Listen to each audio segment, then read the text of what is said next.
ഇത് 304 ഉള്ള IPCയിലെ അല്ലെങ്കിൽ 105 BNS വകുപ്പ് പ്രകാരം ഇയാൾ കുറ്റക്കാരനാണ്. 10 വർഷമെങ്കിലും അകത്ത് പോവും.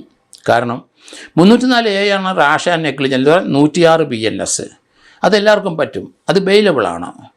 നമുക്കറിയാം, ഒരു IAS ഇവിടെ ആ മ്യൂസിയം പോലീസ് സ്റ്റേഷൻ്റെ ഫ്രണ്ടിൽ ഒരു പത്രക്കാരനെ ഇടിച്ചിട്ട സംഭവം നമ്മൾ മറന്നു പോകരുത്. അയാളവിടെ വെള്ളം അടിച്ച് ഡ്രഗ്സും അടിച്ചിട്ട് വേറൊരു പെണ്ണുമായിട്ട് അതിവേഗത്തിൽ വാഹനം ഓടിച്ച് ഇയാളെ പുറത്ത് നിന്ന് കയറി അയാളെ അവിടെ മരിച്ചു വീണു പത്രക്കാരന്. അതിനുശേഷം അയാൾ മദ്യപിച്ചിരുന്നു. ആ മദ്യപിച്ചിരിക്കുന്നതെല്ലാം അയാളൊരു ഡോക്ടറാണ്, IAS. അതുകൊണ്ട് ജനറൽ ഹോസ്പിറ്റലിൽ പോയി അവിടുന്ന് ഫസ്റ്റ് എയ്ഡും കഴിഞ്ഞിട്ട് ബ്ലഡ് ട്രാൻസ്ഫ്യൂഷൻ നടത്തിയെന്നാണ് ആരോപണം. എന്നിട്ട് അയാളെ പ്രതിയാക്കാതിരിക്കാൻ പോലീസും എല്ലാവരും കൂടെ ശ്രമിച്ചു. ആ കേസ് എന്തായാലും പിന്നീട് ഇവിടെ ട്രയൽ സ്റ്റേജിലേക്ക് വന്നിട്ടുണ്ട്.